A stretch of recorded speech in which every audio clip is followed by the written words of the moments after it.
It's the Dr. Danek Show with your host, Dr. Danek, using a new platform today. I don't know if that's I don't think that's true. I'm using a different camera app today. So it's backwards when I put the sign up, right? Because I don't know how to change that setting because I'm not good at this. I'm not. Anyway, today's episode, we will have a special guest, crazy Dr. Danek. Just kidding. It's movie star Dr. Danek with her sweet, sweet turban. And also, hopefully, Reggie, because we're going to do a little cooking show. That's right. I'm going to cook you guys something. Well, I mean, I'm not going to cook you guys something. I'm going to eat it. But I will show you how I'm going to make some, what I like to call lockdown lasagna. That's lasagna during a time of lockdown. Okay, so let's go to the kitchen.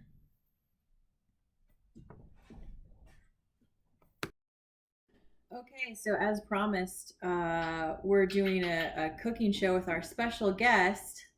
Sorry, the magic's being ruined. There we go. Our special guest, Reggie. Reggie the cookie bird. He's a cooking bird. Say hello. Hello. Hello. Yes, he's the cutest bird. He's the sweetest baby, but he's mad right now. I'm not sure why. We're not sure 100%. Stay in the camera. Oh my gosh, you're like a monster. Oh, monster bird. So cute. I know, you're totally cute. Are you going to hop on the keyboard and ruin everything? Is that your plan? Okay, I'm going to put you down. I don't know. All right, so we're in my kitchen. What you can see of it, you can't because I've made the angles really weird. This is not a flattering angle for anybody. I'm going to get down like this and talk to you. That's much more flattering. It's not. Okay. Anywho, what we're going to do is we're going to cook some lockdown lasagna. So I have the ingredients here and I'm going to tell you what I'm going to do. And then, because this isn't magic or a professional cooking show, I'm just going to keep pausing it because I don't have like an already pre-made item or anything for you. Nobody's cutting this stuff.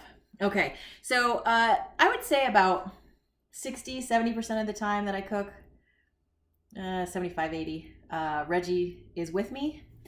I like to think I'm a sanitary person. Don't let him do anything in the food. Don't let him clean himself or anything like that. If he's got floofs of feathers flying, he's not allowed to be in the kitchen. But sometimes he just likes to hang out. I mean, most of the time he likes to hang out. He just likes to be on me. So I let him stay with me while I'm cooking.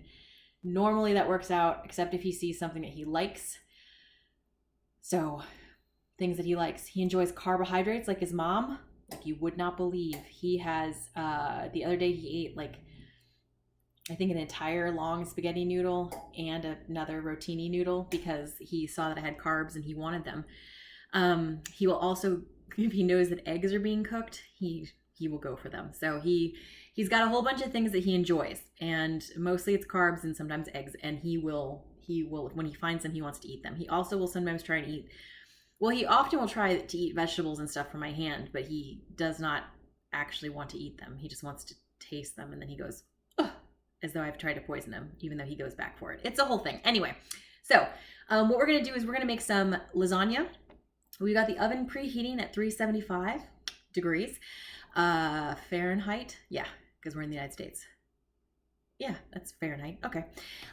We're going to use some. Now, I'm not endorsing any of these products necessarily. I'm just telling you what I've got on hand. And that is I've got some oven-ready lasagna noodles. So oven-ready lasagna noodles, just easier to work with. You don't have to boil them or anything. That's the oven ready part.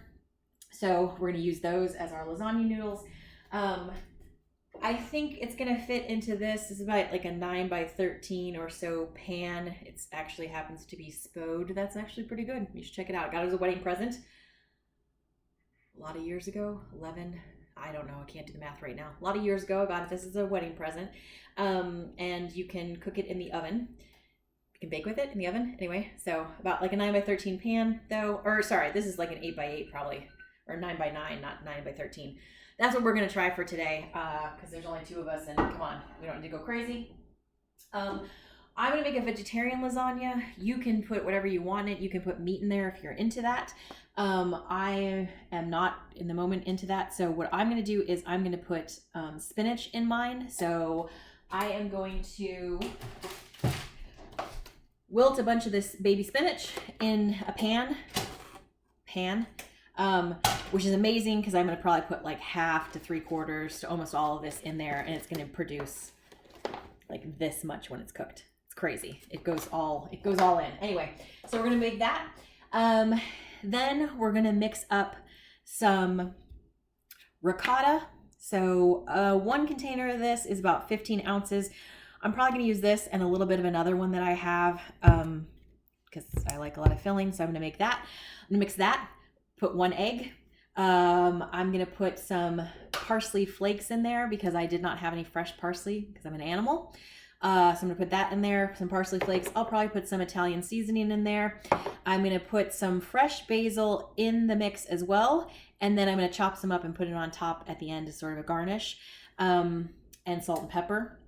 So we're going to mix that. We're going to mix the ricotta with also some Parmesan cheese, so some grated Parmesan cheese. And that's going to be the sort of middle base. Oh, we'll also throw in some chunky garlic. So I'm all about convenience today, so we're using all sorts of stuff that's already been done for me. I'm going to put that in there. And then we're going to start layering. So we'll put some sauce on the bottom. I have some sauce that I made up the other day that has some vegetarian crumbles in it. And a little secret on my sauce, I like to mix a jar, because I make a lot. Oh, Zach's, you can't see him. There, he's not in the background. So I like to mix a jar of marinara and a jar of Alfredo, and mix that together, make sort of a light sauce. That's how I like to do spaghetti sauce around here. So I mixed some of that up, put some vegetarian crumbles in it, got some of that left over. So I'm gonna use part of that and then part of another jar of marinara. So we're gonna start with a base of sauce, and then we're gonna layer noodles, and I'll try and show you that, although this is a camera on my computer, so I don't know if it's gonna happen, but we'll see. You bear with me. All right, so we got the oven, told you about the spinach, mixing everything together. I'll show you what it looks like when I mix it in just a moment. Okay, so I'm sauteing the spinach now.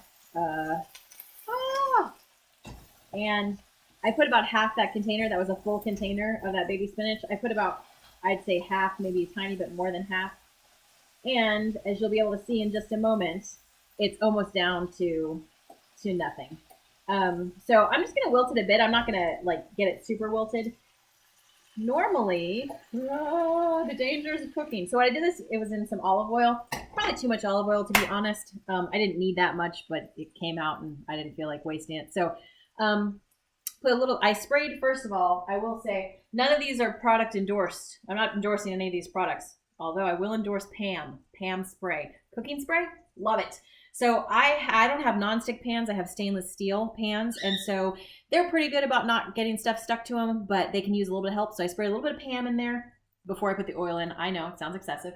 And I also sprayed my baking dish. Now, one of the ideas is that because I have the sauce in there, it shouldn't be sticking the noodles and stuff, but I just found it easier. And I will say, I used to think, oh, off-brand, they tell you in the commercials. Doesn't matter. It does matter. Pam does not burn or turn brown around there. So there you go. That's my endorsement. Okay, so we've hooked up the spinach. It's nice and wilted. Normally, I would put some garlic in there if I was just going to eat the spinach. So start with a little garlic in the pan, saute that around a little bit until it starts to get just fragrant, not too brown because you don't want it to overcook. Then put the spinach in there. I put some salt and pepper in there to season it. I'm not going to put the garlic in because for an Italian, my stomach does not always handle garlic all that well. And since I'm going to put it in the rest of the stuff, I figured I didn't need it that much. But you could if you were going to eat it that way. My oven just signaled that it's preheated, which too bad. We're going to wait. But I'm going to start putting together the ricotta mixture. So I'll be back in just a second. Okay. So I'm back, the bird's on my head. I just want to show you what I'm going to do with this basil. So I'm going to show you the ricotta mixture in just a second. What I'm doing with the fresh basil is I rolled it up so I just put all the leaves together and rolled them up. And now I'm going to chop it on an angle. And what this does is it gives it a nice, I believe it's called a chiffonade. I don't know, it's French. I don't know if it's French. But what it does is when you roll it up like that and you cut it on the angle, you get these nice little pieces, which is going to go nicely in my dish. So you do want to open herbs typically. I'm using fresh from our Arrow garden, so it just started, so we got a little bit, but I have some thyme. No, I have some lemon. It's lime. I have lime basil and some regular Genovese basil. So in here, I have about 16 ounces of ricotta. So I had a 15-ounce container. You could just use 15, it's not that big a deal. And a little bit of another one. I have half a cup or so of Parmesan cheese. Fresh grated would be better, but again, lockdown. And 1 egg. And I have about, I would say, I use that too, but I would say about 3 cloves of garlic, minced up. So cut really small or crushed if you have a garlic press. That's why I like that stuff. What's your problem? You want to be on camera? Okay, stare at the people. And then I put in some salt, pepper, some Italian herb seasoning, and some parsley. I don't know how much of those I put in there. I would say my rule of thumb with all things, maybe not salt, but everything else, is season it to a point where you think, oh, that's too much. And then just do a tiny smidge more than that. I think most people don't season stuff enough. That's my personal belief. There, I've said it. So yeah, so now I've made my ricotta mixture. Looks like this. I've just mixed everything together. Again, got the egg and everything in there.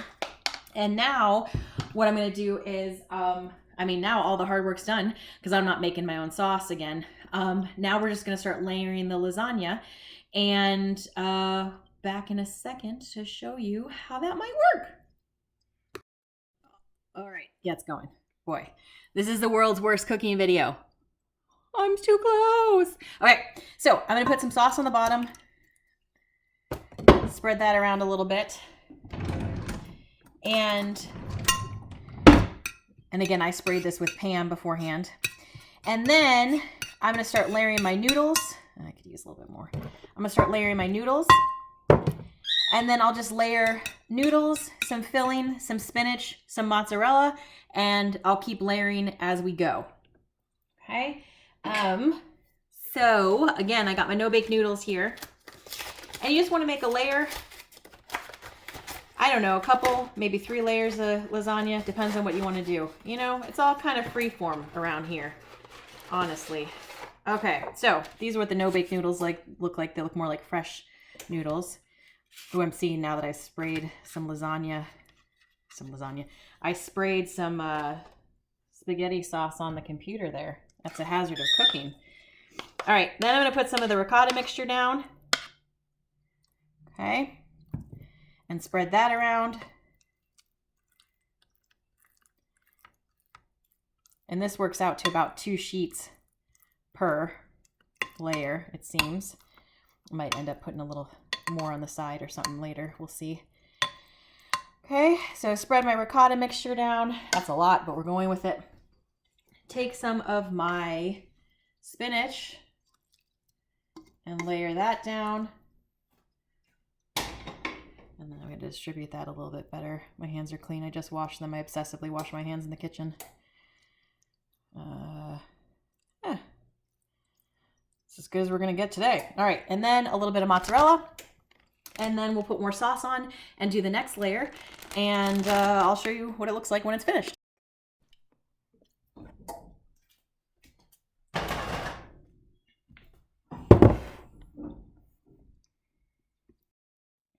All right, anybody who can see sees that I've overfilled this pan, but what are you gonna do? So this is about 3 layers. If you did a 9 by 13, you'd probably only get 2 layers, which would be fine. I don't know. This is where I'm at today. So I'm probably gonna cover it with a little bit more cheese towards the end of baking, but right now I'm gonna cover it in foil, pop in the oven, probably 30 minutes or so, see how it goes, and then take off the foil and brown up that cheese. Pro tip. So I'm a little concerned that it's going to boil over. So what I'm going to do is I covered it in foil and I put it onto a cookie sheet so that if it does, it doesn't mess up my oven too bad. And now we bake.